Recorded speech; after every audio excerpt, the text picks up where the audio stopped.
Hey, what is going on, guys? It is Uncle Kobe back with the second installment of my little pre-release weapon comparison slash gun statistics overview slash horse vagina. I don't know, you can call it whatever you want. But if you saw my last one, you know the drill. I go through every weapon and tell you the stats and how I believe the gun will be used in Black Ops 2. And together we try to figure out what guns will be the best when the game finally does come out. And we do this for the sake of entertainment and just overall boredom from Modern Warfare 3. So before I rant on any more, let's get right into it. So in today's video, we're going to be looking at the submachine guns, and this is where I think Treyarch messed up on the first Black Ops because there was no real SMG that can compete with the assault rifles besides maybe the AK-74U, and that really hurts the competitiveness of the game because it really eliminates any use of the roll system during competitive play. I don't know if you guys watched any of the MLG events from last year, but unsurprisingly everyone used the FAMAS. And to me, that is really boring to watch. So Treyarch really needs to up their SMGs for this new game. So starting off, we got the versatile MP7, or as we call it in MW3, the Moab machine. So far from the stats, I don't really see anything that leads me to believe that this gun will be overpowered in Black Ops 2. It has the full 16-point mobility, as do all the SMGs, a 12-point damage, and a 10-point range and accuracy. So stats wise, this is a very average gun. However, just like in MW3, what really makes this gun is the recoil, or actually lack thereof. So in MW3, the MP7 had pretty bad hip fire spread up close, but could snipe people down long range.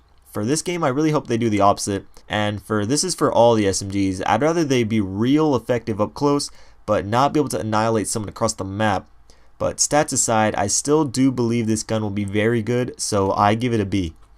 Next, we got the Scorpion Evo 3, and this gun takes a big hit in the stats department in every way possible, actually tallying the worst stats in all categories.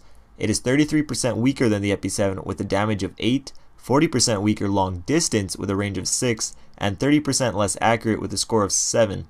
But this gun does boast the highest rate of fire out of all the SMGs in the game, so with that being said, it still may be a very liable gun to use, but as of right now, I give it a C+. Moving on, we have my favorite gun so far, that is the POW57, or what I've nicknamed the Pow Pow. And when I first looked at it, I saw an assault rifle. Like, you guys can see it right now. To me, this thing is a badass looking assault rifle.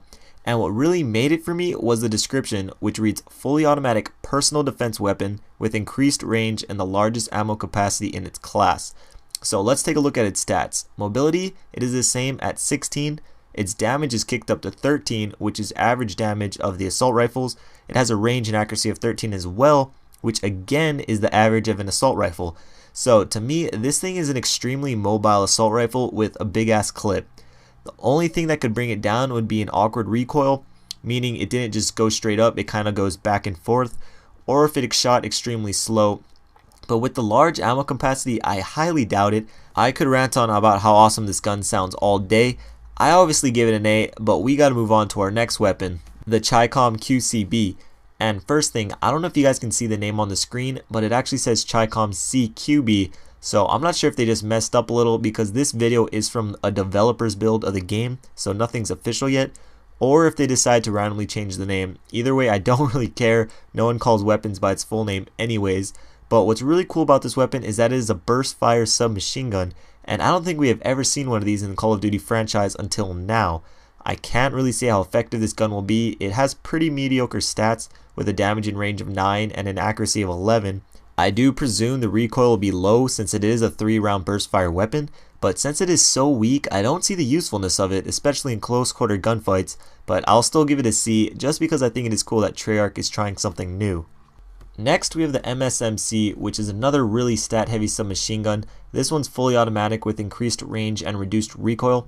I already do hate the name of this gun though. I don't like how it is 4 separate letters and syllables like MSMC.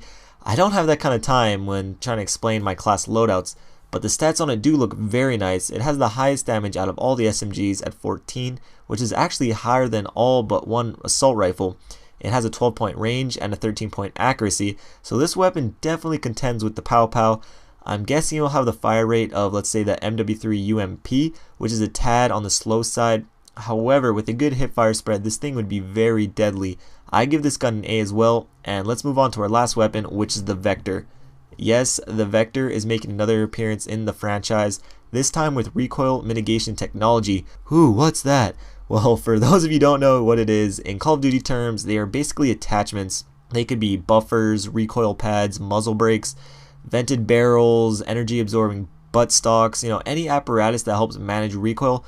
However, in this instance, I think Treyarch is just using fancy words to say reduced recoil. Although, if I do select it and go into the attachments, you can see force grip, adjustable stock, and long barrel, which I'm guessing all help reduce recoil. But with a damage of 10, range of 9, and an accuracy of 12, I'm gonna have to give this gun a B-.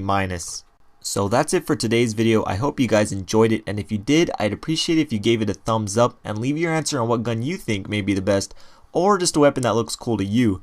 I'm still sticking with the Pow Pow personally, but that is just me. Also remember, I'll be doing one of these pre-release statistic breakdown videos for every class, so make sure to hit subscribe. Also keep in mind, these all come off of the developer's build of Black Ops 2, so things are subject to change. But what won't change is my love for all y'all. This was Uncle Kobe. Until next time, peace.